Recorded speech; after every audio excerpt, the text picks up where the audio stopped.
Mau IG Live bareng bersama Ibu Eti Budi Harjo. Mana nih udah dipanggil tapi belum bisa.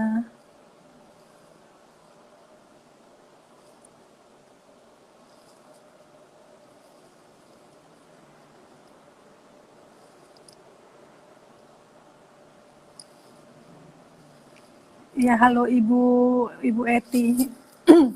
Sudah invite tapi belum berhasil ya, Bu.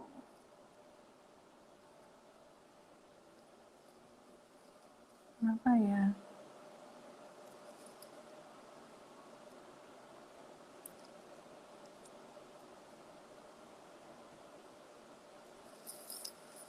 Kenapa ya? Kenapa ya? Kenapa ya?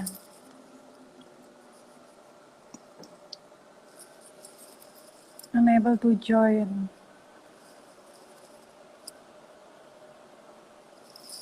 Kita coba lagi dulu.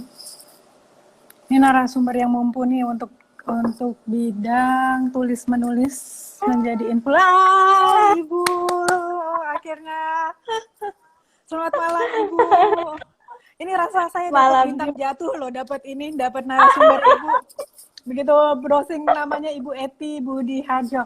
Wow, langsung tulisannya banyak banget itu bertebaran di internet. Wah, bener-bener lah. Wah, suatu kehormatan saya loh Bu yang ini. terima kasih. Mirai ini bisa mendapat bisa mendapatkan guru terbaik malam ini bagi teman-teman yang ingin memulai karir sebagai penulis atau mungkin sekarang yang baru ramai apa sih influencer kayak gitu kan sekarang baru Ya, booming kayak gitu. Terus ada ya, ghostwriter. Terus ya. dasar juga Ibu. Ini akan kita bahas satu persatu nih. Bakal seru ini Intinya malam itu, ini nih. intinya itu cuan semua loh, Mbak. Nah, makanya itu kan banyak apa namanya Cuan. yang datang ke Mirai konsultasi ke kami mungkin dia dalam keadaan Iya, mau mempersiapkan pensiun atau mungkin dia iya, kehilangan pekerjaan kayak gitu. iya, Nah iya. kan ini apa namanya bisa menjadi lahan pekerjaan yang baik jika kita Oh, banget. jika kita tahu celah-celahnya bagaimana apa namanya memanfaatkan potensi yang ada dalam diri kita untuk menjadi Iya, seorang iya, penulis yang baik kayak gitu. iya. Nah, kita Banyak berburu banyak langsung ke sekarang. ini ke ahlinya nih. Enggak, kita semua masih belajar. Saya juga masih belajar banget, Mbak. Apalagi Iya, kena selama medsos itu di usia yang nggak muda. pada akhirnya selama kita masih hidup kita masih belajar sih Bu. Iya, iya, iya, benar-benar. Nah, Ibu kan Betul banget. apa namanya sudah dianalisa ya ininya apa namanya pacenya berdasarkan Iya, kelahiran tanggal lahir ibu iya, gitu. Nah terus iya, ternyata bakat ibu itu yang menonjol warrior. Nah warrior itu salah satunya apa namanya keahliannya adalah mempengaruhi orang. Nah itu apakah ibu ibu menyadari hal itu? Ah saya emang jago kok mempengaruhi orang, makanya terus akhirnya terjun menjadi influencer atau bagaimana akhirnya ibu terjun menjadi ini apa menjadi influencer? Ya, tapi sebelumnya iya. ibu memang seorang penulis ya? Saya Heeh. memang yang namanya nulis itu emang dari seingat saya dari SD, terus Oh, kemudian di heeh. SMP, terus-terusan Heeh, heeh. seperti itu. Heeh. Jadi biarpun saya uh, kerja di kantor, tapi saya nggak pernah Heeh. berhenti nulis. Dulu kan masih Menulis. zamannya Heeh. koran, terus Iya. Heeh. majalah-majalah itu ya lumayan lah masih Heeh. beredar-beredar di situ. Jadi di SMA, SMP, SMA itu saya juga udah lumayan-lumayan punya uang jajan sendiri, Mbak. Wah, Kalau itu kirim karena kupon, menulis ya? Heeh. iya, iya, karena Heeh, heeh. menulis gitu. Nah, Mhm. memang sekarang ini malah ternyata saya juga nggak apa kaget juga ya, ternyata Heeh. sekarang ini tulisan itu wah, laku banget Laku gitu. banget, heeh. Laku banget. Cuma sedikit sedikit aja laku. Kalau dulu kan kita Mhm. nulis berparagraf, berapa Heeh, alinea. heeh. Berapa Sekarang halaman sedikit aja. dimintanya kayak gitu kan? Iya, Heeh, iya heeh. benar. Mhm. Sekarang itu aduh sedikit aja udah laku keras. Heeh. Gitu. Makanya peluangnya bagus banget di media Mhm. sosial ini ya, cuman tadi kita bisa belajar dari mana-mana aja lah Mhm. gitu. Nah, Itu Ibu, sih heeh. pengalaman saya sendiri gitu. Nah, Ibu sendiri kan punya akun namanya ngamar_bareng. Itu sebagai Iya, iya. referensi para traveler. Nih, teman-teman yang suka suka bepergian dan bingung cari hotel-hotel yang baik bisa lihat di Hotel di akunnya Bu Eti yang ngamar_bareng. second Nah, ya, di skor bareng. ngamar_bareng itu beliau membahas mengenai hotel-hotel terbaik di setiap kota. Iya. Nah itu awal mulanya bagaimana Bu Ibu? Kok Itu kan saya memilih pada akhirnya hotel gitu? hotel ya. Memang kan eh, awalnya Mm. saya sama suami tuh suka gitu nginep-nginep di hotel gini-gini, Mm. terus saya posting kegiatan saya di hotel gitu. Nah, terus Mm. kemudian ada manajemen yang bukan manajemen hotel ya, tapi Mm. lebih ke manajemen marketing, lebih ke arah influencer itu gitu tuh Mm. nawarin ke saya, "Mbak, Mm. kenapa nggak coba di apa namanya ditingkatkan aja, misalnya Mm. dari segi foto, terus dari segi video gitu, terus kemudian Mm. coba aja tampilkan ke hotel-hotel untuk di review, kalau gitu kan nanti ada benefit gitu, benefitnya ya Mm. saya bisa nginep di hotel secara free gitu, Mm. Mm. all semuanya gitu, fasilitas, terus Mm. kemudian hotel juga feedback dari follower saya gitu. Nah Mm. kebetulan di Jakarta untuk reviewer perempuan itu masih belum ada, Mbak. Jadi ya udah kesempatan Oke. itu ya, tapi saya juga nggak asal ambil. Saya juga Mm. mengupdate skill saya, Mm. terutama dari foto-foto ya. Mm. Kita harus bisa edit foto, terus gimana fotonya biar bisa enak dilihat juga sama Mm. follower Mm. saya. Gitu. Akhirnya dari situ saya satu dua mungkin saya masukin penawaran gitu ya ceritanya Mm. kayak gitu, tapi lama-lama justru saya diundang sendiri dari pihak-pihak Mm. hotel Hotel. gitu. Hotel, Mbak mau dong Mbak ngamar dibilangnya, Mbak ngamar Oh, saya mau panggilannya Mbak dong. Ngamar. Jadinya ada yang panggil Mbak ngamar, ada yang panggil Bunda gitu, saya mau dong gitu. Makanya hotel kita di review gini gitu, ya udah akhirnya ya dari situ jadi keterusan ya udah keliling-keliling aja di mana ada hotel yang mau saya minta ya, kalau jadi ya lumayan lumayan padat karena kan saya juga lama-lama belajar Iya. gimana caranya supaya nggak satu hotel dari satu hotel ke hotel lainnya itu kan kita nggak boleh sama juga kan, mereka kan kompetitor gitu, Iya. tapi alhamdulillah yang saya jejerin juga misalnya minggu ini saya lagi upload full di hotel A, nah besoknya saya nggak akan upload lagi tapi mungkin restonya atau apanya gitu. Itu aja sih, lama-lama ya jadi keasikan sendiri di situ dan benefitnya luar Luar biasa. biasa. Iya, tapi capeknya juga luar biasa. Ilmunya Kan, juga luar biasa juga gitu. iya pastilah. Semuanya. Karena kan kita harus Hmm. berkeliling juga ya. Berkeliling Iya, dari satu hotel ke hotel lain, itu kan juga melelahkan. Tambah lagi nanti ketika di hotelnya kita juga harus melihat semua komponen kan.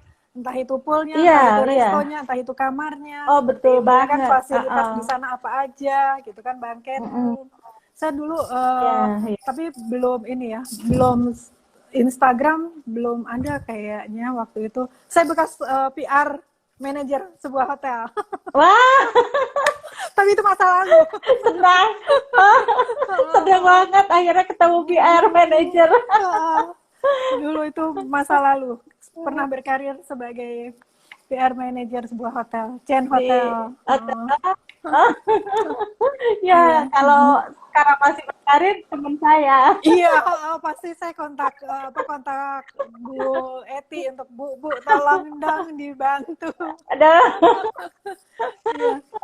Nah, ada Itu ya apa akhirnya namanya kita ketika saya ya Mbak. apa namanya pasang flyer di IG mengenai menjadi influencer itu, ada yang kontak saya Ya. mengatakan tolong dong Hmm. ditanyain gitu. Apakah harus Titipan. untuk menjadi influencer itu mana yang lebih Iya. dulu? Apakah dia punya follower yang banyak dulu atau dia bagusin foto-foto dulu kayak gitu, kontennya itu dibuat semenarik mungkin dulu kayak gitu. Nah, kalau Ya, berdasarkan yang pengalaman kedua, Ibu, yang kedua dulu Mbak. oh, Jadi oke, konten dulu gitu. Kita nih orang orang influencer kita kenal bahwa konten is king. Jadi konten itu raja.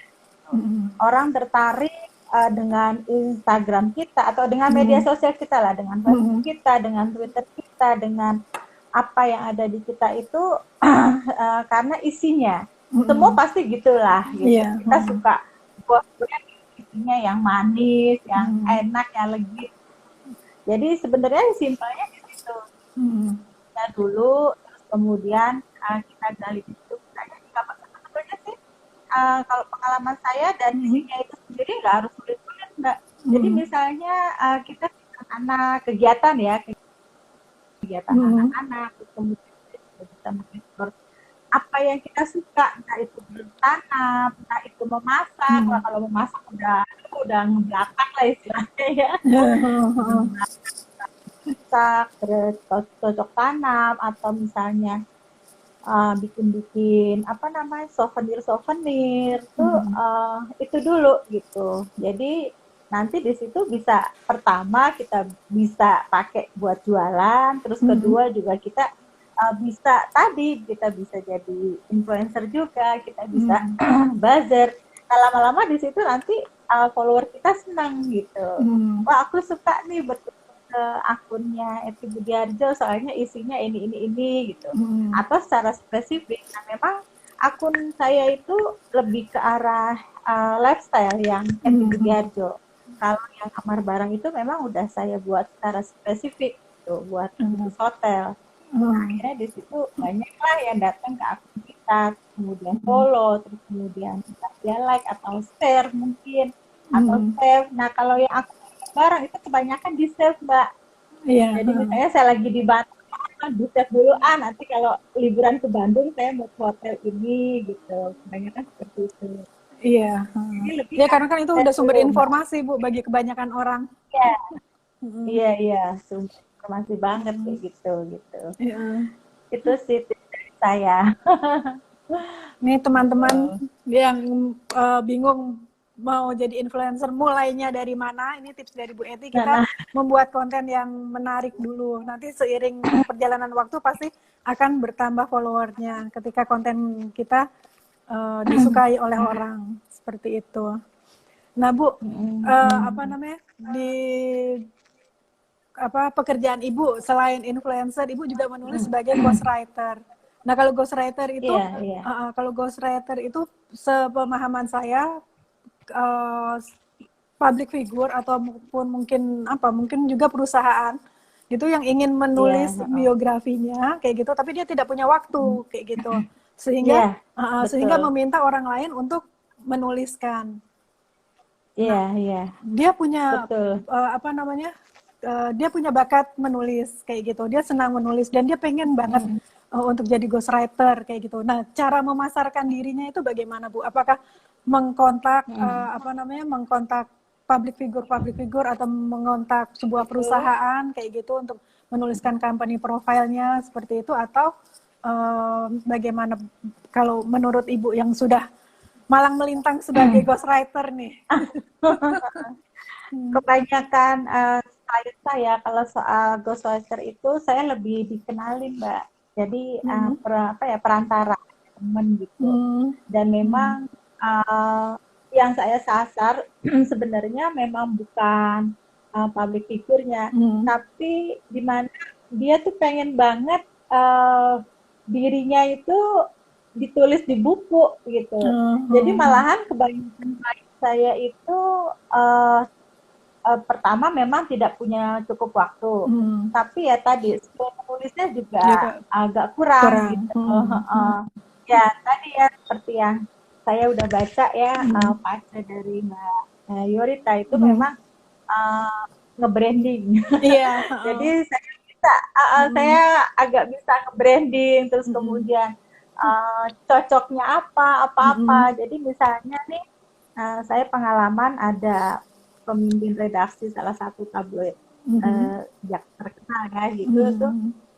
peminat apa Pimret, tapi dia susah banget nulis loh Nulis. Mbak. Makanya Oh. dia sendiri Tapi bisa bingung. jadi pemret ya. Pasti punya skill lain yang ini yang bisa membuat dia Iya, pada posisi tersebut. Hmm. iya gitu. Ya ampun Mbak, saya kok jadi malu ya ketemu Mbak Eti. Kenapa Hmm. Mbak? Gitu. Saya ini pemimpin redaksi terkenal, tapi saya kok Hmm. nggak bisa nulis, dan saya nggak punya tulisan gitu dia Hmm. bilang. Hmm. Apa Hmm. yang ditulis di itu misalnya atas nama saya itu bukan bukan murni dari saya katanya. Hmm. Hmm. Itu ada tanyain, oh gitu. Ya udah akhirnya ya saya coba bantu, ya sebetulnya gampang saya bilang begitu. Terus keluarin pertama ya, keluarin aja apa yang ada di hati gitu. Kalau Hmm. misalnya masih tertulis, ya coba di voice over gitu. Maksudnya direkam dulu apa-apa gitu. Nah, baru dia tulis gitu. Yaudah Mbak, aku mau nulisin tentang perjalanan aku dan anakku. Gitu. Oh ya udah, Hmm. ya akhirnya saya coba aku dia. Dan memang itu kalau berkaitan itu memang agak beratnya kita benar-benar harus keras sama sama orang yang kita mau tulis, Mbak. Hmm. Agak beratnya memang gitu. Jadi kita harus rajin terus kontak, rajin terus ngobrol juga gitu. Gitu. Tapi alhamdulillah mereka ini berarti kayak tahu, kayak kita udah kenal Ya, lama lama. kok, Heeh. kayak tahu saya tuh gimana gimana gitu. Ya memang harus begitu saya bilang itu. Makanya Hmm. analisa Pak dari Mbak, wah ini mah Tapi kan Ibu nyaris memang punya 90. bakat The Friend. Nah, bakat The Friend itu kan emang ini Bu, apa namanya, keunggulan dia itu cepat berteman, seperti itu. Jadi Iya iya, wajarlah kalau misalnya apa namanya klien Ibu, kok kayaknya kita udah kenal lama ya kayak gitu. Nah, itu memang lama. keunggulan orang yang punya bakat The Friend tuh, seperti itu. Saya juga malah kaget gitu. Hmm. Cuman dari yang analisa itu yang saya kagetnya, eh, orang menyangka saya sombong, tapi itu emang bener. Oh ya? Awal-awalnya orang takut gitu. Heeh, heeh, heeh. Kok kayaknya sombong ini Mm, gitu. mm, Tapi mm, tadi ya, nggak kenal atau apa, ternyata Betty enak ya diajak ngobrol. Kadang-kadang sering begitu juga gitu. iya, Itu sih memang tunggu. Heeh. influencer itu gitu. Lumayan Ya berat sih, karena memang lebih enak jadi influencer itu gitu. kalau jadi ghostwriter lumayan berat. Nah, yang ada pengalaman menarik Berat nggak Bu tapi ya menuliskan tentang hmm? juga gitu. Nah, Bu, ada pengalaman menarik Iya nggak Mbak, menulis seseorang tentang entahlah siapa tokoh entah terkenal siapa? atau tidak, kayak gitu yang dia mungkin minta di up, maksudnya tolong dong saya ditulis yang baik-baik saja kayak gitu, padahal Iya, mungkin dia public figure tapi di media dia ada muncul sisi ada. tidak baiknya gitu, sisi negatifnya tuh di media banyak kayak gitu. Terus tapi ketika dia minta dibuatkan biografi, dia bilang Ditulis. di up dong, saya dibuat bagus dong, di make up dong, di touch up dong kayak gitu. Ada nggak Bu pengalaman menarik seperti itu? Ada banget. Ada banget waktu itu salah satu, entah saya agak lupa ya dia mau nyalonin jadi apa, tapi yang pasti ya sih dia mau nyalonin apa gitu. Dan buku yang dia mau tulis ini memang ada hubungannya dengan dirinya buat pencalonan tersebut. Tersebut, iya. Gitu. Jadi karena unsurnya seperti itu ya saya bilang beda lagi gitu. Jadi saya tulis bukan untuk apa ya, namanya nge-branding itu kan kita menonjolkan sesuatu yang ada di dalam Dan dirinya. iya Saya betul. bilang kamu tuh begitu tulisan. Nggak usah nutup-nutup kejelekan diri kamu gitu. Kamu punya kok kekuatan yang bisa menutupi itu gitu. Ya terus Mbak, ya akhirnya saya bikin, kalau nggak salah waktu itu 3 lembar tentang keburukan dia, tapi saya tulis dengan celah yang lain gitu. Mbak, coba deh baca ini gitu. Bener nggak? Atau kamu mau nggak gitu? Seperti ini, gini. Terus pas itu, oh iya, oh. Akhirnya dia setuju gitu. Jadi tanpa dia harus menutupi keburukannya gitu. Jadi saya bikin tulisan itu bukannya untuk menutupi keburukan, tapi bukan juga untuk mengeluarkan keburukan dia, Mbak. Gitu. Iya. Tapi saya buat kalau semuanya itu ya semacam fiksi, tapi realita gitu. Iya. Jadi gimana orang baca, oh ini fiksi gitu. Padahal sebetulnya realita gitu. Dan dia puaslah dengan tulisan saya, walaupun akhirnya kalau nggak salah dia nggak terpilih atau apa, tapi dia puas. Cuma konteksnya kalau ghostwriter emang semua itu rahasia saya dan si klien. Kayak itu, kayak apa namanya, analisa berdasarkan Pace itu rahasia klien sama si konsultannya gitu, ya nggak mungkin diomongin untuk keluar kayak gitu. Cukup tahu sampai di sini saja. Iya, makanya kalau kebongkar bahaya banget. Iya. Bisa analisanya mayoritas tepat. hebat. Ya, terima kasih, ini juga masih berproses untuk belajar terus kayak gitu. Iya, semangat aja. Iya. Terima kasih. Ini saya juga dibantu Ibu belajar loh ketika kemarin membuat iklan. Kamu harus begini. Oke deh gitu. Dapat guru yang hebat, kenapa nggak dimanfaatkan ilmunya? Bisa, semuanya bisa kok Mbak. Insya Allah bisa semuanya. Iya, asal kita ada kemauan seperti itu. Iya. Nah, Ibu juga profesi sebagai buzzer. Nah, ini Bu yang kayaknya bakal seru nih ngomongin buzzer nih. Buzzer itu sebetulnya buzzer sama influencer itu kan sama kan Bu? Intinya dia mempengaruhi orang kan, kayak gitu. Iya. Tapi kenapa kalau kita mendengar kata buzzer, kalau kita mendengar kata buzzer, kenapa konotasinya negatif ya kayak gitu? Apalagi zaman pilpres kayak gitu kan, wah ramenya. Ini si buzzernya si A, ini buzzernya si B kayak gitu kan, kelihatan dari tulisannya kayak gitu. Nah itu kenapa? Kenapa kalau kita mendengar kata buzzer itu jatuhnya konotasinya negatif, sementara kalau influencer fine aja kayak gitu. Padahal sama intinya, dia sama-sama mempengaruhi kayak gitu. Nah itu apa Bu, menurut Ibu yang sebagai buzzer, kenapa dikonotasikan negatif?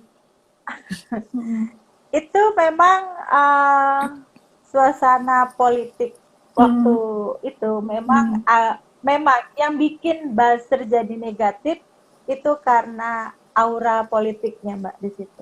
Sebenarnya influencer atau buzzer itu ya sama-sama mempengaruhi orang kan? Waktu itu juga begitu, buzzer mempengaruhi orang si A suruh nyoblos B mempengaruhi gitu kan, seperti itu. Semuanya seperti itu gitu. Cuma lama-lama ya memang buzzer influencer itu hubungannya sama cuan. Hubungannya nggak ada, bohong banget kalau ngebuzzer terus kemudian kita nggak dibayar, ngapain banget gitu. Kita membangun media sosial itu dengan susah payah gitu. Kita bikin follower kita percaya dengan apa yang kita dengan caption kita itu semuanya dengan susah payah kita bangun. Jadi kalau nggak dibayar ngapain banget gitu. Nah karena politiknya waktu itu agak seperti itu ya jadilah terkotak-kotak gitu. Makanya saya di tahun kedua yang sekarang itu saya nggak ikut-ikutan lagi ya dengan maksud tadi, karena beberapa teman saya itu kemarin tuh banyak yang medsosnya hilang Mbak. Ternyata banyak banget aturan-aturan entah di Facebook, entah di Twitter, entah di Instagram atau apapun itu agak lumayan ketat karena lama-lama bahasanya sudah nggak bisa diterima lagi dengan masyarakat atau follower kita kan nggak pro di satu orang aja, tapi Iya, bisa betul. pro di dua-duanya gitu. Jadi ngapain juga bikin, kita kan membangun follower itu dengan susah payah. Tapi terus kemudian kalau diadu domba dengan duit yang kita terima, kalau saya ya prinsip pribadi saya seperti itu gitu. Saya nggak mau mengadu domba follower saya gitu. Saya susah payah dari follower, membangun follower saya buat percaya saya, tapi kok di suatu titik kita adu mereka. Itu kok kayaknya bukan gue banget gitu. Ngadu sama follower. Ya emang gampang sih, kalau lo nggak suka ya unfollow aja atau blokir aja, emang gampang. Tapi buat saya bukan seperti itu. Unfollow atau ngeblokir itu sesuatu yang paling gampang kita lakukan. Tapi untuk cari lagi itu orang susah. percaya dengan konten kita, itu aduh susah kayak gitu. Makanya saya coba pelihara, saya coba sambung lagi. Makanya pas kedua, kayaknya enggak deh gitu. Saya mendingan baik-baik sama follower saya, berterima kasih banget sama follower saya karena mereka saya sudah berada di titik yang seperti ini. Gitu. Jadi kita nggak bisa juga ngerekin mereka. Iya. Seenaknya gitu. Banyak, makanya dari pengalaman itu di periode kedua ini saya nggak ikut-ikutan lagi buat politik ya gitu. Tapi yang nawarin pasti masih ada banyak ada gitu. Tapi ya saya nggak lah, saya bilang gitu. Saya masih suka dengan saya nggak mau bikin gaduh dengan terhadap follower saya. Saya nggak mau bikin kegaduhan gitu. Saya mau jaga kepercayaan mereka sebaik-baiknya. Itu sih prinsip saya ya. Gitu. Iya. Gak apa-apa lah, makan sedikit dua dikit. Mudah-mudahan nanti gede juga dua dikit. Ya akhirnya saya kan ngebangun akun Instagram yang ngamar bareng satu lagi, dan di situ akhirnya rezekinya dapat dari situ. Lebih banyak lebih banyak positifnya, dan lebih banyak orang yang senang gitu. Masih kita nggak bisa nyenengin semua follower, tapi paling tidak kita sudah berusaha supaya follower kita suka dengan konten-konten kita, dengan apa yang kita tampilkan di akun-akun kita gitu. Itu sih prinsip saya gitu. Iya, menarik sekali. Nah, Bu, mundur ya. Nah, pengalaman menarik apa ketika menjadi buzzer? Terus kalau ada orang yang karena saya pernah dengar ada orang yang gimana sih caranya jadi buzzer? Itu ada Bu yang tanya ke saya. Saya kan juga bingung ya, gimana caranya jadi buzzer? Pernah menjadi buzzer. Kok orang mau, dan ada juga Bu statement seperti ini, kok maunya sih orang jadi buzzer kayak gitu. Itu ya itu karena kan konotasi buzzer itu kan negatif ya. Negatif, iya. Kayak gitu. Walaupun pada intinya sama gitu kan, influencer sama buzzer sama kayak gitu. Jadi memang saya tuh waktu beberapa kali waktu di periode pertama ya, di periode pertama pemimpinnya sekarang ini, saya tuh memang agak aktif gitu. Terus kemudian bulinya juga banyak gitu. Waduh, udah pada tahap dibully gini karena kita dekat sama pemimpin di periode tersebut gitu. Wah, kayaknya ya sudahlah, kayaknya saya memang nggak harus seperti itu gitu. Terus kemudian ya akhirnya bagaimana sih caranya jadi buzzer? Lebih ke komunitas. Jadi saya itu rajin ikutin beberapa komunitas, entah komunitas blogger, komunitas masuk di situ. Nah, nanti di situ kan ada kegiatan-kegiatan yang di arrange sama komunitas itu gitu. Nah, dari situ kita bisa memulai awalnya dari situ gitu. Jadi memang influencer atau buzzer itu tidak berdiri sendiri. Gitu. Tidak berdiri sendiri, artinya nggak bisa secara mandiri.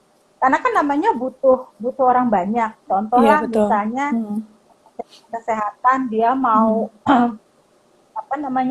memasyarakat atau mau mengedukasi masyarakat soal penyakit TBC misalnya. Nah, dia butuh sekian ratus orang atau sekian ratus buzzer atau sekian ratus influencer.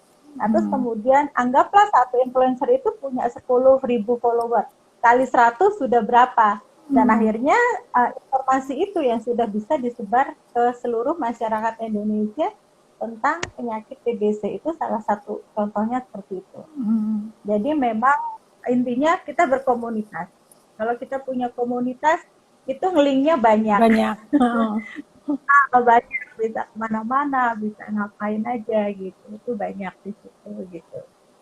Jadi nggak bisa, saya memang nggak pernah sih dapat pekerjaan sendiri apa. Kecuali tadi ya ghostwriter tuh ya, karena itu agak rahasia sedikit, jadi nggak perlulah banyak orang tahu saya ketemu di mana, ketemu dengan siapa, apa yang harus saya punya.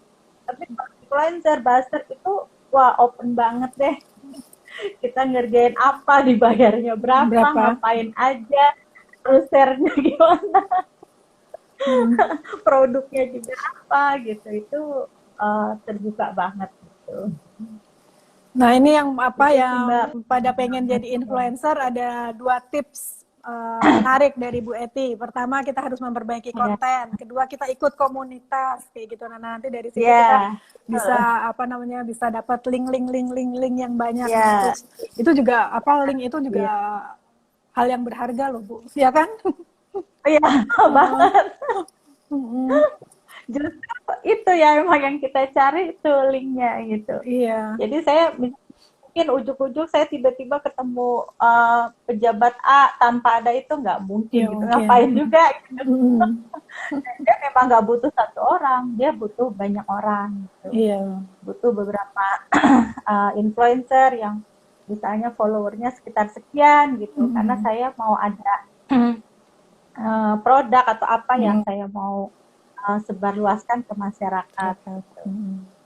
Ya, itu intinya. Nih perbincangannya menarik banget nih.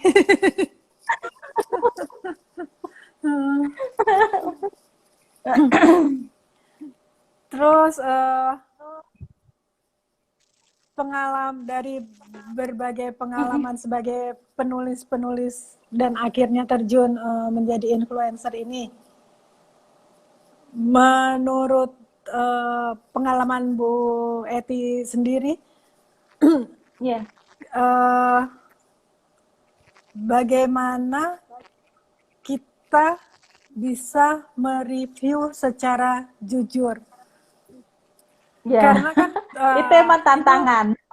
Nah itu kan di depan mata duit 2 digit nih kayak gitu kan. Sementara permintaan produsennya ngomongnya ini ya, kayak gitu.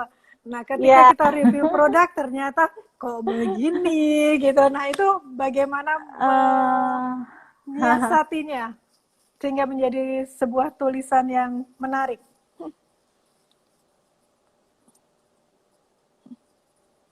Sinyalnya agak naik turun, Bu.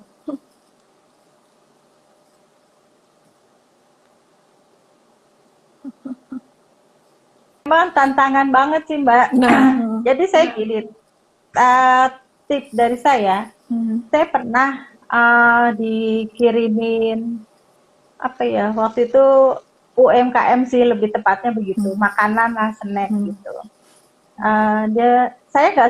Saya kurang ya, bukannya nggak suka, saya kurang dengan makanan itu. Mbak, aku minta tolong dong ini gitu. Oh gitu. Ya sudah kirim, tapi saya bilang saya sebetulnya kurang suka ya sama makanan ini gitu.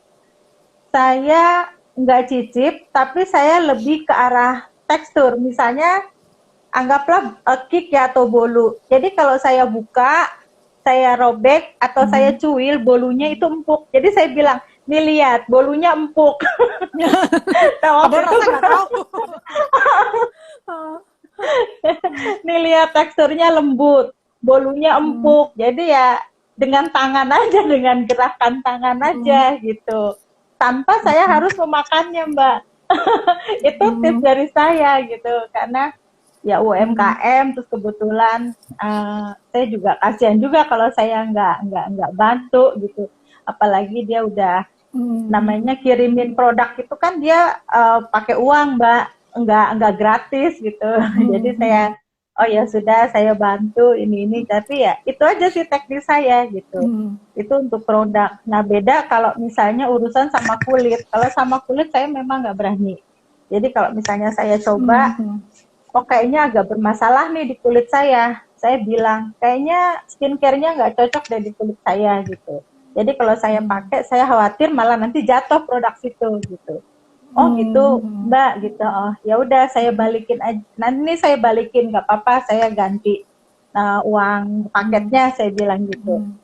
Ya udah nggak apa-apa Mbak, nggak usah dibalikin gitu. Saya juga kasih tahu daripada saya nanti pakai terus kemudian kulit saya rusak, malah kenapa-napa, saya blow up lagi, malah parah kan gitu. Kan belum tentu cocok di saya, tapi nggak cocok di saya bisa juga cocok di kulit-kulit perempuan lain, betul. misalnya saya bilang gitu. Gitu. Mungkin tapi untuk kulit saya nggak cocok, saya bilang gitu. Tapi coba deh, mungkin bisa cocok di kulit-kulit yang lain gitu. Makanya saya nggak mau, saya bilang gitu.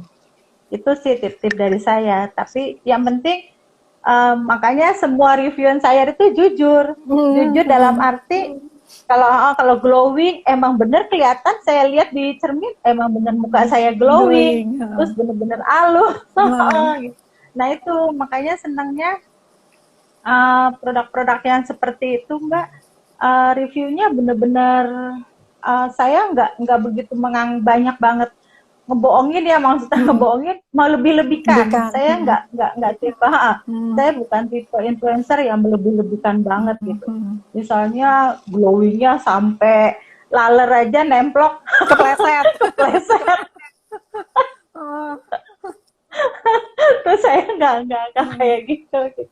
Lalernya nemplok sampai kepleset tuh ya nggak kayak begitu juga gitu. Tetap aja ada sisi enggak ininya lah gitu. Emang kulit siapa gitu pakai skincare sehari 2 hari, padahal itu kan harusnya rutin dan beberapa bulan baru ada hasilnya. Nah, kita pakai sehari 2 hari tiba-tiba lalat kepleset, nggak mungkin gitu.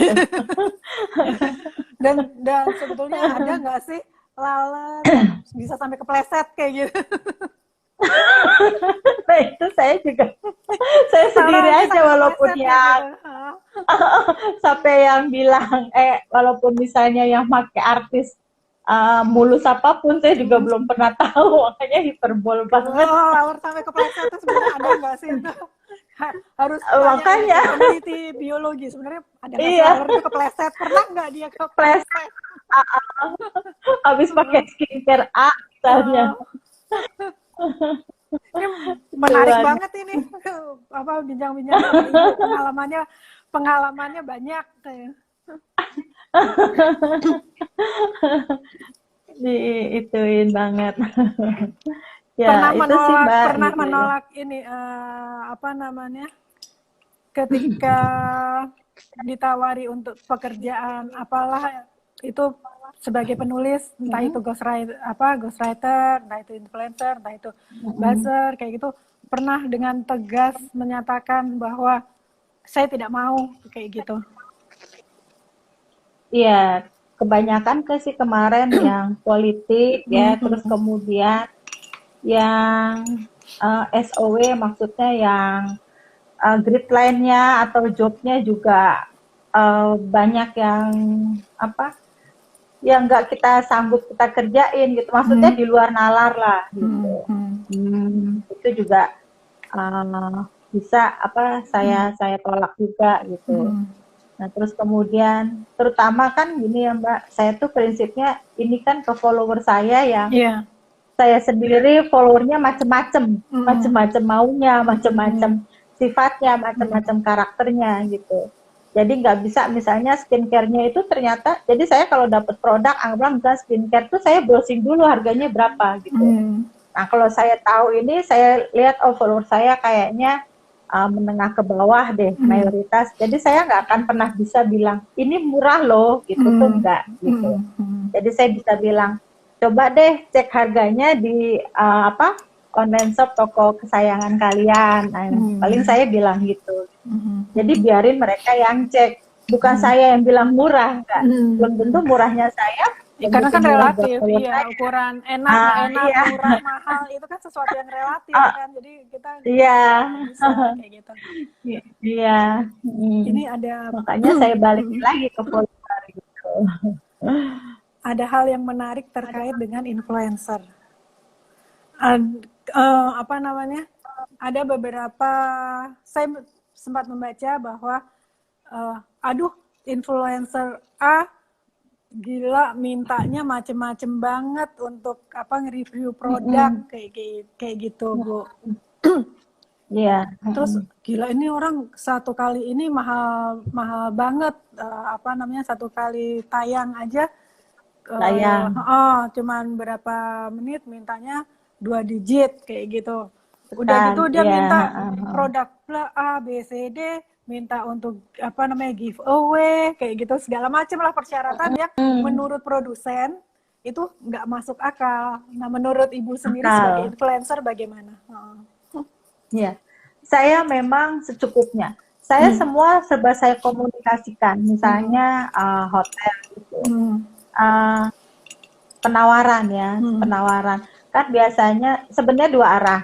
Kalau hotel, saya menawarkan, terus kemudian dianalisa lagi sama pihak manajemen hotel, terus kemudian Mbak, kalau saya tambah ini boleh nggak gitu. Nah, kalau saya tambah sekiranya saya mampu dan saya bisa, nggak apa-apa.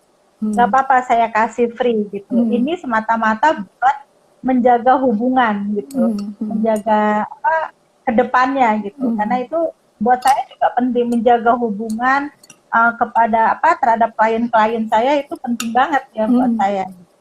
Oh ya udah gitu. Atau misalnya Mbak, kok 4 foto gitu, yang lain 5 atau yang lain 6. Saya maunya 4 foto gitu. Kalau mau, paling saya misalnya bisa nambah, saya fotonya paling bisa nambah 1 gitu. Jadi semua serba saya komunikasikan dulu. Nah, kecuali kalau misalnya produk atau apapun itu gitu. Kalau selagi saya bisa, itu saya lebih suka misalnya waktunya. Misalnya saya dikasih produk yang harus saya masak, anggaplah apa namanya frozen food gitu. Saya harus masak, saya harus keluarin gas, saya harus bla bla bla bla bla. Sementara benefitnya nggak cukup. Buat beli gas berapa? Saya tipe mama yang tukang hitung juga. Jadi saya bilang gini-gini gitu. Boleh nggak saya tambah? Jadi gini, saya minta tambah produk atau durasi videonya saya kurangin atau fotonya saya kurangin. Paling saya gitu. Jadi ada komunikasi dua arah ya? Ya, ada komunikasi dua arah gitu. Kalau misalnya nggak deal, saya juga nggak mau gitu. Ngapain saya juga? Tapi bukan berarti, kok jadi mahal, jadi gini-gini itu enggak juga. Jadi semuanya pasti saya komunikasikan dua arah juga. Kayak kemarin kan saya kirimin produk sekian gitu. Oh ya, terus mau dimasaknya dimasak digoreng ini. Oh enggak, saya nggak bisa. Saya bilang gimana kalau saya panggang aja. Kalau panggang kan nggak pakai minyak goreng. Boleh. Toh nanti hasilnya juga sama, resepnya simple dan itu malah lebih sehat gitu. Karena saya sudah menerapkan pola hidup sehat, makan ikan tidak digoreng misalnya gitu. Oh ya udah boleh. Oh, dia malah senang. Akhirnya besok aja saya malah ditambahin lagi produknya. Mbak, saya tambahin produknya gitu. Bikin alat lagi dong, misalnya kayak gitu gitu. Semua serba saya komunikasikan dulu, entah produk, entah apa gitu. Jadi nggak ada lebih, nggak ada di situ. Kalau dibilang lebih, soalnya terus terang saya memang belum kaya-kaya banget. Kayaknya lebih kaya banget gimana Bu? Followernya aja banyak banget loh itu Bu. Kaya miskin seperti tadi dikatakan kaya miskin, enak nggak enak itu relatif, ukuran setiap orang berbeda. Iya, kayaknya saya nikmati aja, tapi yang pasti jadi apa namanya pengalaman influencer, buzzer, apapun itu mau untung mau rugi itu ya dinikmati aja, tapi semuanya berproses, nggak ada yang instan, berproses semuanya, lalui aja, belajar terus, jangan berhenti juga belajar gitu. Makanya kenapa sampai umur setengah abad saya masih eksis di media sosial, saya hanya mau nunjukin ke anak-anak sekarang gitu. Kenapa sih kalian yang punya apa namanya ya talenta, yang punya waktu atau kemampuan lebih daripada usia saya, jangan males-males gitu. Saya hanya mau mencambuk mereka aja untuk lebih bisa lagi gitu, untuk lebih ya lebih sukses lah dari orang tua. Anak kan gitu harus lebih sukses dari orang tua. Iya betul, Bu. Tadi sebetulnya di awal itu saya apa namanya pembukanya saya mau mengatakan Ibu Eti ini di usia yang sudah, tapi saya mikir 1000 kali nanti Ibu tersinggung nggak ya kalau saya mengucap, tapi Ibu sudah mengucapkan sendiri. Ini orang tua yang harus dicontoh banget ini.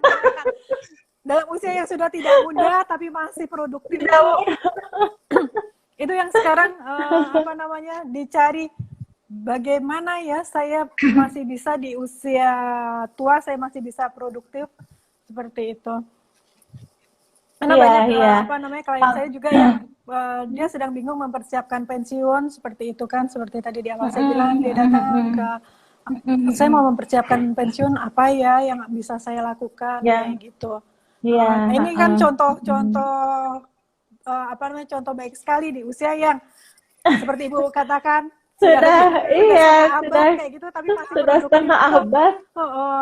Tapi masih produktif tuh. Wah, salut. Hebat banget ini. Ya. Makanya saya bilang tadi ini kayak dapat bintang jatuh, Bu. Saya dapat Ibu sebagai narasumber. Saya juga. Saya dapat kanal yang luar biasa juga di channelnya Mbak Yorita ini gitu. Makanya saya bilang nggak. Yang penting kayak beberapa waktu lalu saya juga nyari soal apa ya? Oh tentang IG live atau apa, itu malah saya nemuin itu yang punya channel tuh udah sepuh loh bapak-bapak. Dia pensiunan guru, pensiunan guru tapi rajin. Nah itu saya juga salut sama yang seperti itu gitu. Udah ubanan, ngomongnya juga susah, tapi dia masih eksis, masih pede ngomong di depan kamera, walaupun saya lihat masih agak malu. Agak apa gitu. Ini saya kalau nggak ada temennya saya juga malu, Bu. Ini karena ada Bu. Ada temennya saya berani. Enggak lah. Bu bikin konten. Nah, kalau suruh bikin konten ngomong sendiri ya saya masih malu. Karena ada luka batin yang harus disembuhkan, dan ini sebuah proses penyembuhan juga bagi saya untuk apa namanya IG ini kayak gitu.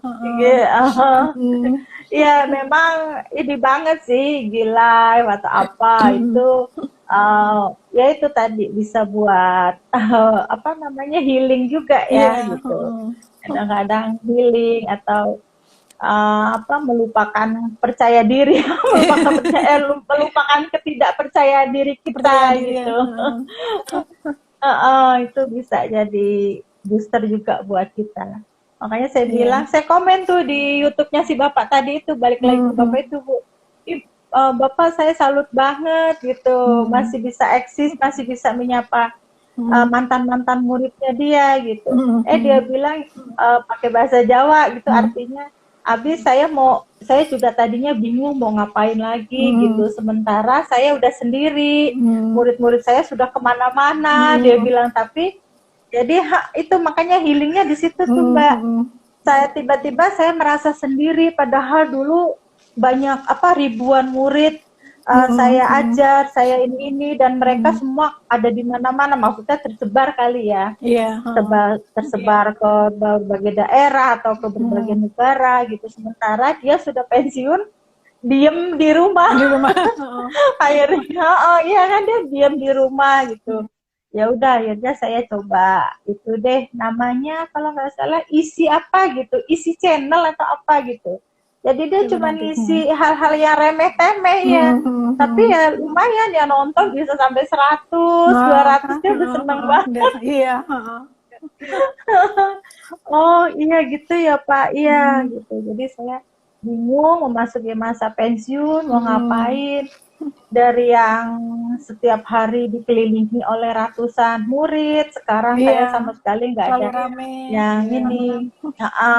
Tapi ya dia percaya bahwa murid-murid itu bahagialah karena muridnya sukses gitu. Mm-mm. Saya nggak melupakan itu Bu gitu. Mm. Tapi ya tadi saya tetap harus punya kegiatan lah Kesibukan, iya. gitu. Ya, kesibukan gitu. Jadi gimana nih caranya supaya saya tetap terhubung dengan murid-murid saya yang sudah sukses tadi. Akhirnya dia bikin channel itu gitu.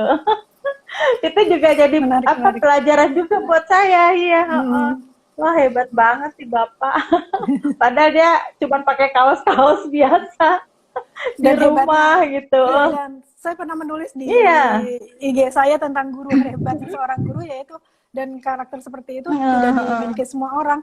Udah muridnya sukses seperti Iya, apa, dia iya. tetap aja menerima keadaan bahwa dia seorang guru Apa kayak adanya. gitu, apa adanya Iya, banget ya. heeh. Iya. Dan guru itu menurut Apa saya benar-benar adanya. orang-orang yang terpilih kayak gitu kan. Dia Iya, tidak iri ketika luar muridnya menjadi biasa. sukses seperti itu kan. Sukses, iya, Dia malah iya, senang, malah berbangga, itu murid saya loh gitu kan, ketika iya, dia melihat di TV iya, muridnya sudah menjadi seorang pejabat atau apa, itu murid saya loh, dia pejabat, bilang kayak iya. gitu kan. Mm-mm, Dia tidak iri dengan prestasi muridnya seperti itu. iya, makanya saya bilang gini, wah nambah lagi satu teman saya yang tua tapi masih mau akses di media sosial. Mungkin kalau dicari Benar. juga akan ada lagi Bu. Mungkin Iya, setelah ini akan banyak bermunculan Ibu Eti yang lain dan Pak Guru yang lain kayak gitu yang berani akses di media sosial. Kan seperti Ibu bilang, menjanjikan gitu kan, cuannya ada. iya. Dan seneng juga karena kan nggak harus kemana-mana gitu. Iya, bisa Di dikerjakan di rumah. punya channel YouTube, iya, channel YouTube, endorse, cuma suruh ngomong, cuma suruh gitu. Terus saya kan yang pergi itu di ngamar bareng Mbak gitu. Iya. Kalau ke hotel ya di review hotel ya harus ke hotelnya gitu. Iya. Tapi yang lain selama kerjakan di rumah. Kerjakan di rumah semuanya, saya juga di rumah akhirnya jadi bikin studio juga. Menarik. Iya.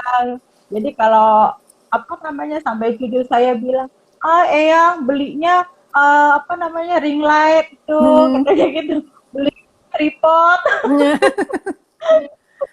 Orang-orang Eyang belinya ini, belinya itu gitu. Kalau Eyang tuh belinya tripod, HP-nya ganti, belinya earphone. Ya itu memang kebutuhan esensial untuk seorang influencer sih ya Bu. Iya. Ya emang begitu hasilnya ya buat maksimalkan diri gitu, buat maksimalkan diri. Kita nggak bisa cuman asal-asalan aja gitu. Ini sudah 1 jam, nggak kerasa kita bincang-bincang seru banget. Tapi itu tadi Mbak, saya juga ada satu titipan sih dari teman-teman karena masalah influencer ini. Kan memang kalau 6 bulan ke belakang itu ada yang memprediksi bahwa suatu saat influencer itu akan menemukan justru bukan kejayaannya, tapi orang mulai bosen. Nah kalau dari pandangan Mbak Yorita sendiri itu seperti apa Mbak? Di 5 tahun ke depan profesi influencer itu seperti apa Mbak? Mungkin nanti saya akan share lagi di Facebook, di Twitter gitu. Nah kalau 5 tahun ke depan ini kan kalau belajar ilmu berdasarkan ilmu metafisika Cina itu energi tiap 20 tahun itu kan terjadi perubahan kayak gitu. Nah ini nanti kalau kita belajar ilmu ini baru rame-ramenya kita akan memasuki yang disebut dengan periode 9 atau periode 9 kayak gitu. Nah, kita ini sekarang ada di periode 8 tahun 2004 sampai 2023 itu. Nah, periode 8 masuk ke periode 9 ini tahun 2024. 2024 ya. Nah, peralihan energinya sih sebetulnya udah dimulai tahun 2017 seperti itu. Nah, di periode 9 ini apa namanya dilambangkan dengan triagram ini yang disebut dengan liqua. Nah, liqua ini sendiri artinya adalah apa namanya dia image-nya itu fire. Image-nya itu fire. Api. Image-nya dia fire itu. Jadi kalau berkaitan dengan bisnis, segala sesuatu bisnis yang berkaitan dengan api itu akan booming pada periode tersebut kayak gitu. Nah, kan contohnya, Mbak? Nah, ini kan apa namanya? Instagram, YouTube seperti itu kan menggunakan listrik ya, api. Oh, iya kan? iya. Nah, itu Itu menurut ilmu metafisika Cina itu akan berkembang. Itu sebabnya influencer, apakah influencer akan mati? Saya rasa enggak, karena yaitu prediksinya adalah karena dari tahun 2024 sampai tahun 2043 kira-kira 20 tahun itu justru puncaknya semuanya sudah mulai digitalisasi seperti itu. Hanya dan ini juga apa namanya di periode 9 ini selain bisnis yang berkaitan dengan api, ini juga melambangkan kebijaksanaan. Jadi nanti ada apa namanya orang akan lebih bijaksana juga mencari informasi. Kan sekarang dengan bludaknya apa informasi Instagram juga berkembang pesat, YouTube berkembang pesat, terus internet juga berita-berita bersebaran segala macam seperti itu. Orang akan lebih bijaksana memilih apa namanya informasi yang akan dia serap kayak gitu. Jadi kalau menurut saya influencer yang bagaimana yang nanti yang akan berkembang ya influencer yang bisa memberikan yang bisa eksis, influencer yang bisa memberikan informasi yang secara jujur, secara baik dan yaitu seperti Ibu katakan tadi nggak yang apa namanya pakai bedak ini aja terus air kepleset nggak apa sih nggak masuk akal jatuh nggak masuk akal kayak gitu itu jadi kalau influencer gimana influencer akan tetap ada kayak gitu karena sekarang aja kan udah Zoom udah muncul juga kan atau mungkin nanti akan ada yang setipenya Instagram mungkin ada company besar yang cukup kuat juga secara permodalan akan memunculkan saingannya Instagram kan mungkin juga kayak gitu juga bisa ada kayak gitu. Nah nanti mungkin juga akan tumbuh apa namanya influencer. Ini influencer kita menyamakan persepsi bahwa orang yang mempengaruhi ya. Iya. Orang yang mempengaruhi. Emang itu gitu. sih intinya. Influencer bukan sales. Iya betul. Bukan sales, bukan tukang jualan. Orang yang mempengaruhi kayak gitu. Nah itu dengan segala macam bentuknya mungkin namanya nanti berubah kayak gitu. Tapi itu pasti masih ada kayak gitu. Itu pasti menjadi bisnis yang menjanjikan ke depannya kayak gitu. Kalau menurut sebetulnya saya sudah nulis di apa namanya di IG saya di Mirai Yorita itu kalau nggak salah judulnya ada apa di tahun 2024. Nah itu di situ diterangkan bisnis apa aja yang kira-kira akan berkembang dan ya justru yang akan mencapai posisi puncak itu karena ini liqua ini kan apa namanya dilambangkan juga dengan middle daughter, jadi perempuan usia matang itu justru nanti akan menduduki posisi-posisi penting. Ini udah muncul nih, udah muncul nih di IG-nya Mirai Yorita nih. Kalau ibu ingat saya ya Bu. Amin. Ibu tambah ngetop, ingat saya Bu. Kalau cuannya sampai 3 digit, ingat saya Bu. Oh pasti. Tenang. Minimal 2 malam bintang 5. Iya karena prediksinya seperti itu. dan akan Iya, bermunculan iya. apa namanya kreatif people kayak gitu, orang-orang yang kreatif kayak gitu. Sekarang kan sebenarnya sudah mulai kan Bu, banyak orang yang muncul Iya, kreatif terus dia langsung apa namanya bahasa medianya viral, viral ya, langsung viral viral. kayak gitu kan. Orang-orang Heeh. yang kreatif, Iya. mohon maaf walaupun mungkin mukanya jelek kayak gitu, tapi dia membuat sesuatu yang Iya, kreatif langsung blus yang ya kan. kreatif. Iya, iya, Iya, kayak heeh, gitu. Nah, heeh. itu kan sudah mulai gitu karena energinya memang sudah mulai terjadi perubahan di 2017 itu.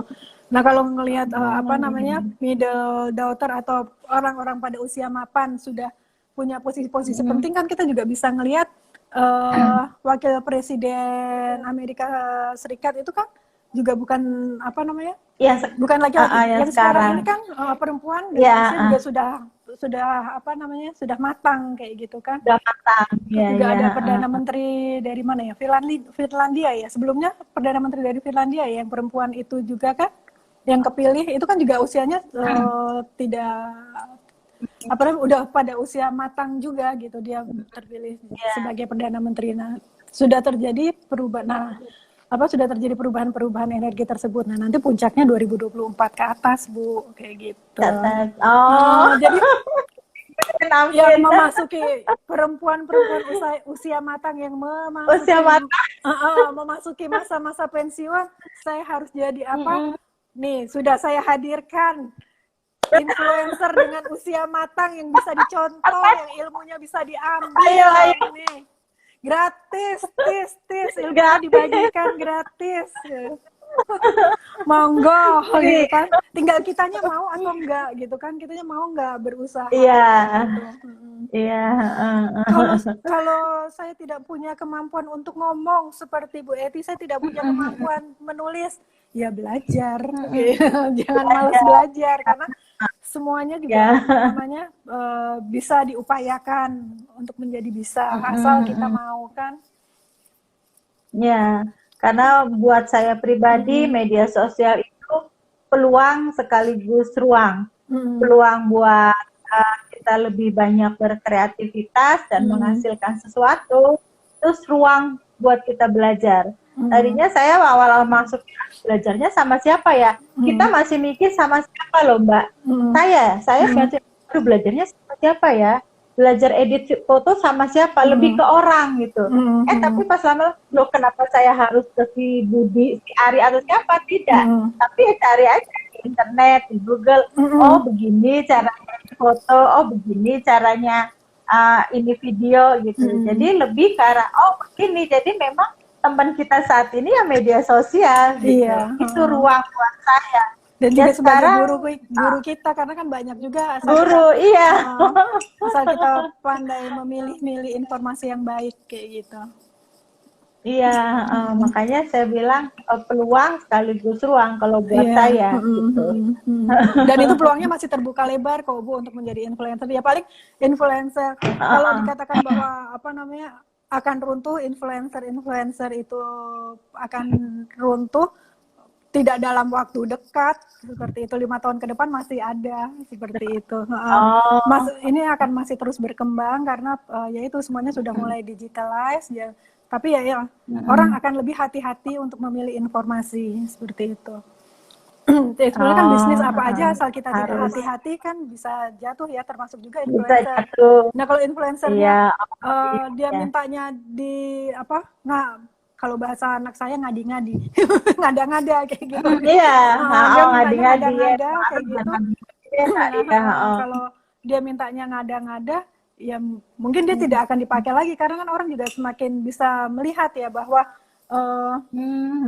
ada apa namanya, ada berbagai macam cara untuk menaikkan follower. Nah kan kita nanti produsen, konsumen itu kan akan lebih bijaksana ngelihatnya kayak gitu. Dia followernya ditulis sekian puluh juta kayak gitu.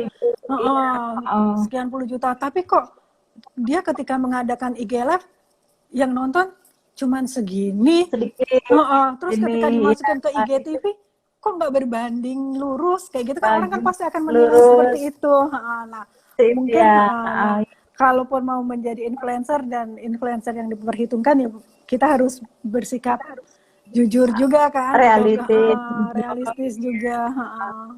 harus bagaimana menempatkan diri seperti itu. Tapi kalau perkembangannya sih akan masih terbuka, peluang itu masih akan terbuka, Bu. Oh, ya emang kemarin, ya emang setengah tahun lalu atau setahun lalu lah gitu. Tapi saya pikir malahan selama pandemi ini justru semuanya dihasilkan dari media online ini itu, gitu. iya. Semuanya ada malah makin terbang, malah makin banyak. Iya. Itu gitu. Saya malah nggak ngelihat ada kemunduran, makanya gue seneng banget waktu Bayu kita apa namanya, aku mau nggak jadi tamu saya? Oh mau banget, karena memang saya sempat berkecil hati, jangan setahun lagi nih saya jadi influencer. Enggak, Saya Bu. pikir Malah, gitu. malah kemungkinan Mama Ibu akan terus diperhitungkan oleh konsumen dan produsen kayak gitu. Kalau kan tadi seperti disebutkan, kalau prediksinya berdasarkan ilmu, kalau di metafisika Cina disebutnya Yijing kayak gitu, jadi energi universal. Kalau Pace itu kan energi di dalam diri, jadi untuk melihat apa yang kelebihan dan kekurangan dalam diri kita kayak gitu. Kekurangan dalam diri. Kalau Pace, nah kalau Yijing itu energi universal. Nah berdasarkan itu akan mengalami perkembangan, Bu, gitu, dan akan bermunculan itu kreatif people ya. Jadi kita harus kreatif, memang kita harus kreatif. Udah terbukti kan kita kreatif, muka pas-pasan tapi kita kreatif langsung viral kayak gitu. Yang sesuatu yang kreatif kan langsung cepat banget viralnya seperti itu. Jadi influencer masih berkembang, tenang aja, Bu. Jangan ragu saya untuk belum mau menjadi influencer. Saya ya malahan saya suka kalau misalnya banyak yang niat, banyak yang mau gitu. Aduh, terbuka gitu.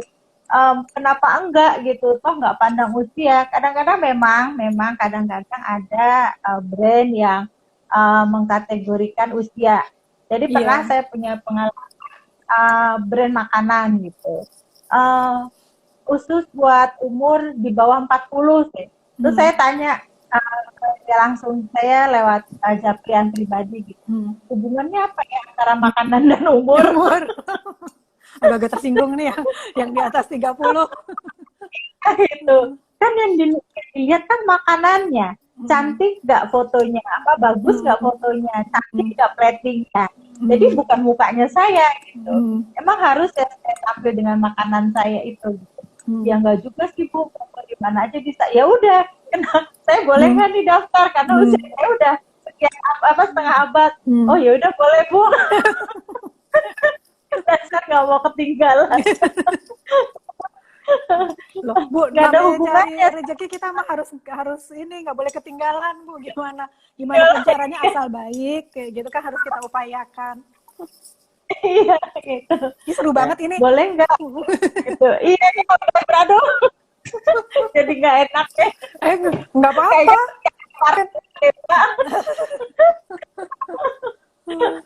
Monggo aja sebelum ini Instagram mati sendiri. Dia mati sendiri jam berapa sih? Oh iya 1 jam setengah kayaknya kalau IG Live. Saya bilang itu pengalaman saya tanya gitu. Kalau nggak ada hubungannya sama makanan atau muka atau usia gitu, orang juga nggak lihat ini nih roti ini ternyata yang makan umur segini kan enggak gitu, misalnya atau fit atau apa gitu.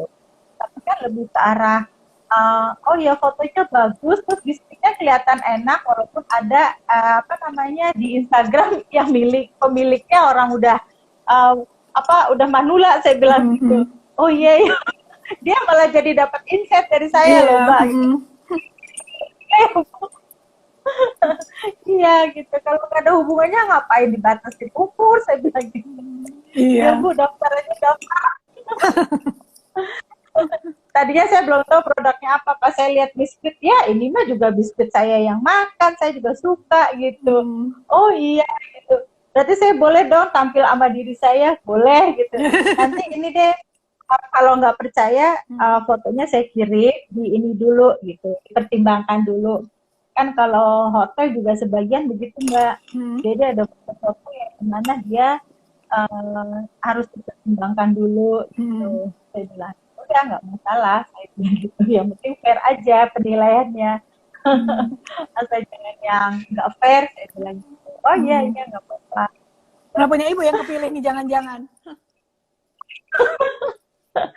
Makanya saya bilang gitu, kalau nggak bagus atau nggak ini, karena ini biskuit saya suka, saya bilang gitu.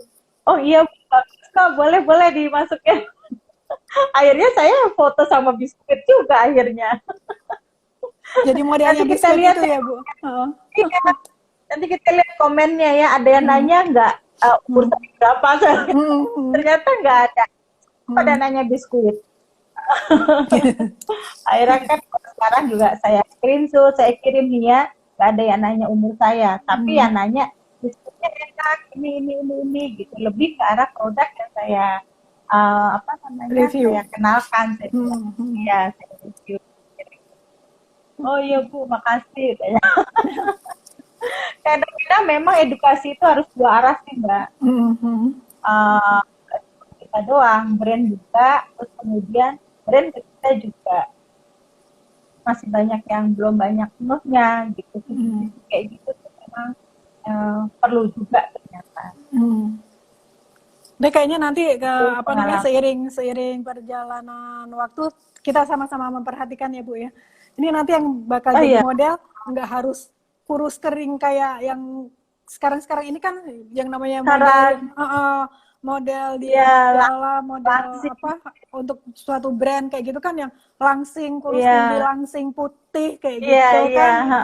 Itu yang menurut mereka cantik kayak gitu kan. Tapi nanti ini kita perhatikan bareng ya Bu.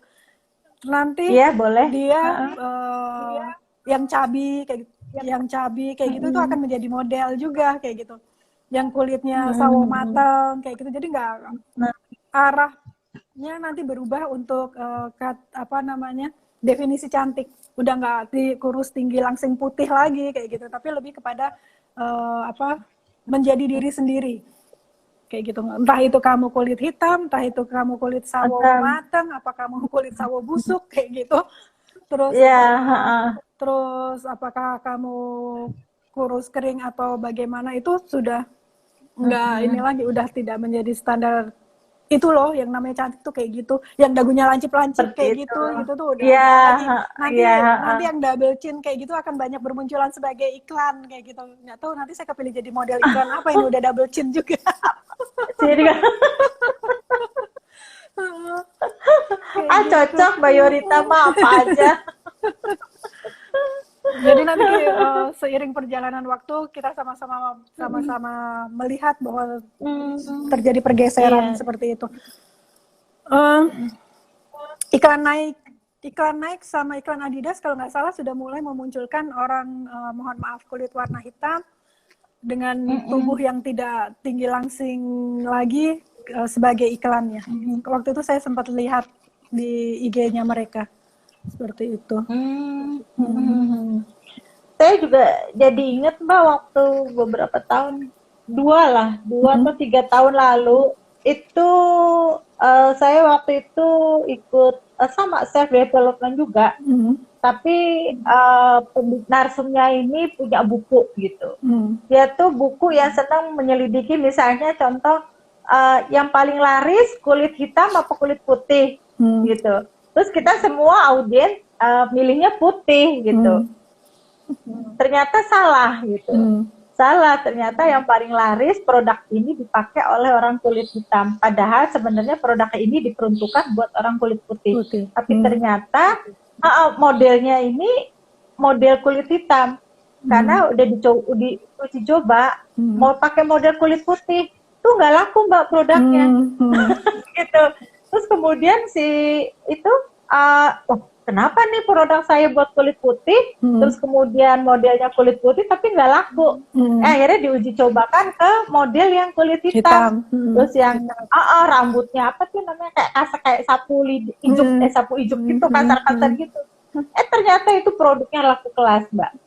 Nah di situ kita semua ternganga gitu. Oh bahwa ternyata nggak semua orang berkulit putih putih atau cantik tadi ya yang Mbak Yorita sebutin bla bla bla gitu, bisa meningkatkan penjualan. Iya. Nah di situ kita terenyak juga, oh begitu ya caranya berjualan gitu. Ingat deh Mbak Yorita cerita gitu. Iya. Nanti seiring perjalanan waktu kita mengamati bersama bahwa terjadi perubahan untuk apa namanya, untuk orang-orang yang menjadi model. Jadi kalau sekarang apa namanya, pemirsa IG Live bersama Ibu Eti ini pengen jadi model kayak gitu, cari agensi model, karena arahnya nanti sudah berubah. Jadi kalau kamu ngerasa cabi terus aduh gue mesti diet, nggak usah, sebentar apa namanya, standar kecantikannya udah berubah. Selama kamu bisa menjadi diri Sudah kamu berubah. sendiri, kamu bisa nyaman dengan diri kamu sendiri, ya itu sudah cantik gitu. Nggak harus yang tinggi putih langsing lagi kayak gitu. Standar kecantikan sudah berubah juga. Udah berubah banget. Iya sih, memang kebanyakan apa banyak sih, udah sebenarnya saya udah banyak sih Mbak yang bilang suatu saat gitu ya standar cantik udah berubah, standar apa sudah berubah, sudah perubahan seperti itu udah mulai gitu. Atau misalnya konsep perempuan, terutama ibu juga sudah berubah gitu. Ibu tidak lagi mereka yang melahirkan anak-anak atau yang mengandung anak tuh enggak gitu. Tapi ibu di mana dia punya dedikasi tinggi terhadap apapun gitu. Misalnya ibu yang dedikasinya tinggi terhadap kucing misalnya, itu juga ibu juga gitu. Wow, saya juga kaget semuanya jadi berubah secepat ini gitu loh Mbak. Bagi kita yang aktif cepat Bu, memang waktunya cepat banget kan bergulirnya. Ini tiba-tiba udah Jumat lagi, nanti tiba-tiba udah hari ini lagi kayak gitu kan, karena kita terus bergerak, terus aktif kayak gitu. Iya, kita apalagi di medsos ya itu, aduh pergerakannya cepat sekali. Ini kan udah muncul. Belajar nggak pernah berhenti gitu, belajar nggak pernah berhenti, apa nggak pernah berhenti gitu. Orang kan juga jualan sekarang sudah pakai IG kan. Itu brand-brand ya kan, mereka mengadakan IG Live untuk jualan makanannya, jualan bajunya, jualan buku-buku mereka kayak gitu kan. Mereka sudah mulai IG Live seperti jualan tas-tas mereka. Event tas kelas Hermes pun dia pakai IG Live kan. Oh, sudah IG Live ya. IG Live dia. Terus apa namanya, skincare juga. Ada sih orang apa sih, kemarin saya baru lihat TikTok Mbak. Saya pikir TikTok itu cuman isinya anak-anak alay, ternyata dia jualan skincare. Anak kalau nggak salah baru lulus SMA deh Mbak. Dia jual skincare di TikTok. Ih, laku keras. Makanya saya aduh ajib banget sama anak-anak sekarang ya. Kalau nggak salah umurnya 21 atau 22 gitu Mbak. Dia jual skincare, terus kemudian akhirnya dia packing cantik, dia pakai dia sendiri gitu. Akhirnya bener-bener dia bisa kaya di usia muda. Dan itu dia baru 2 tahunan lah kalau nggak salah gitu. Nah, di kaget juga ya anak tuh. Di period main itu Bu juga dilambangkan beauty. Jadi sesuatu beautiful. Jadi sesuatu yang cantik itu yang nanti akan dilihat orang kayak gitu. Tapi ya kecantikan itu juga standarnya sudah berubah kalau untuk manusia ya. Tapi kalau misalnya barang ya packagingnya, orang akan melihat dari packagingnya dulu. Asal packagingnya cantik, ngemasnya cantik, orang udah tertarik duluan kayak gitu. Oh iya. Gitu, image-nya seperti itu.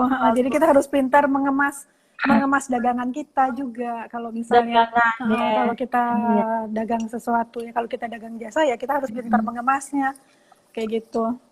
Jasa kita kemas supaya orang jadi tertarik. Kalau kita produk barang kayak gitu ya, packagingnya harus menarik seperti itu. Gitu. Jadi sesuatu yang cantik orang akan melihat packagingnya dulu, orang akan melihat isinya dulu. dilihatnya kayak gitu. Orang akan melihat Makanya saya bungkusnya dulu, juga maaf, baru isinya. bungkusnya dulu, Bungkusnya dulu, baru itu. baru isinya, kayak gitu. Nah, saya juga Hmm. suka gitu Mbak belajar-belajar walaupun apa sama anak-anak itu saya Hmm. belajar juga gitu. Hmm. Jadi, Kak, apa namanya, ya nanya-nanya juga. Akhirnya saya begitu. Gimana sih Kak awalnya gini-gini? Oh gitu Kak, dia nggak tahu usia saya udah setengah dari usianya dia. Dan dia nggak pelit loh. Anak-anak Iya. sekarang udah kaya, istilahnya rajin, dan nggak pelit ilmu. Itu loh yang saya Iya. salut banget. Karena memang di TikTok kan memang pangsanya anak-anak Anak seperti muda, itu. iya. Dan, wah pantesan aja jualannya laku Laku. keras gitu karena pangsanya anak-anak seperti itu gitu. Aduh, pokoknya saya bilang hebat-hebat banget. Saya salut sama anak-anak yang mau berkreativitas kayak gitu. Anak-anak muda. Saya justru juga bertanya ke tempat mereka bagaimana caranya kalau saya ingin seperti ini, seperti itu, kayak gitu. Dari para ahlinya. Ya. Aduh, Bu, ini saya dibilang. bagaimana Bu? Silakan. Ya, saya bilang, ntar juga, enggak, saya udah ibu-ibu, gini-gini. Dia balik lagi, oh saya malah senang sama ibu-ibu yang nggak malu ngomong, nggak malu nanya. Jadi balik-balikan. Saya bilang, enggak, saya salut sama kamu, Dek, gitu. Saya juga salut sama ibu, nggak malu nanya-nanya. Yang jelas, ya, zaman sekarang nggak, apa namanya, harus mau bertanya, nggak malu-malu untuk bertanya. Iya, malu bertanya apalagi sesat di jalan, salah ya. nanti kita. Iya. Sesat di medsos. Sesat di medsos. Aduh. Iya, betul. Iya. Wah, ini seru banget nih Bu, kayaknya harus bikin, bikin udah. sesi khusus 1 hari nih. Bahas mengenai influencer sendiri. IG-nya sampai bosen nanti. Intinya makasih banget saya udah diundang sama Mbak Yorita, sama-sama belajar, sukses juga buat Mbak Yorita dengan self development. Saya suka sama tagline-nya Mbak Yorita yang people development ya. Iya. Itu saya suka, itu kena gitu. Jadi memang apa namanya ya? Tadi ya kan saya kuat di branding. Saya kalau nemuin yang itu saya langsung kupas. Nanti saya langsung kupas, saya langsung bahas gitu. Jadi memang orang sekarang ini Mbak, kecenderungan untuk diakui, keakuannya itu agak lumayan luntur. Jadi kalau misalnya kita memperkuat diri di people, akan membangun seorang, itu orang pasti seneng banget, dapet banget gitu. Kan sekarang jarang banget Mbak orang yang mau mendengar. Iya, jarang betul. Mbak. Orang yang mau mendengarkan itu jarang gitu. Apa orang males gitu, kayak gitu aja gitu. Jadi saya suka pakai terus Mbak people development-nya itu. Iya, terima kasih. Terima kasih masukannya Ibu. Terima kasih sekali. Wah, udah 1,5 jam. 1 jam sama-sama Mbak Yorita. Pecah record loh ini bisa 1 jam. Dengan sesuatu yang tidak membosankan. Malah rasanya waktunya terus-terusan kurang. Terima kasih sekali Bu. Saya sukses sama saya juga. Sama-sama sukses juga buat Mbak Yorita juga. Iya, gitu. salam untuk keluarga. Ya, sama-sama Mbak Yorita. Sampai jadi kita undur diri. Iya. Makasih Instagram di teman-teman yang udah nonton, teman-teman yang sudah join. Semoga bisa mengambil ilmu. Ya. Di-save kan ini nanti? Iya, masuk ke IGTV, Bu. IGTV, oke, nanti saya share juga. Iya, oke, terima kasih. Sampai bertemu. Ya. Semoga kita bisa. Ini sebetulnya kita belum pernah ketemu langsung loh, tapi rasanya seru banget kayak orang lama. Makanya saya juga kayak Rioni. Saya berasa dari tadi, saya kayak Rioni ya. Cuman Dan lupa sebenarnya temen saya apa juga ya. saya mantan ghostwriter juga Bu untuk former presiden. Udah Oh, lama zamannya Pak Soeharto. Udah oh lama gitu banget. gitu. Udah Makanya ketahuan banget saya, umurnya tua. oh, next deh Mbak, kita offline deh Mbak Oke, kalau udah nggak PPKM kali iya, ya. boleh, boleh, boleh. Kita Terima kasih jadwalin sekali Ibu. offline. Ya, makasih. Selamat malam Mbak. Sama-sama. Selamat malam Makasih. semua. Ya.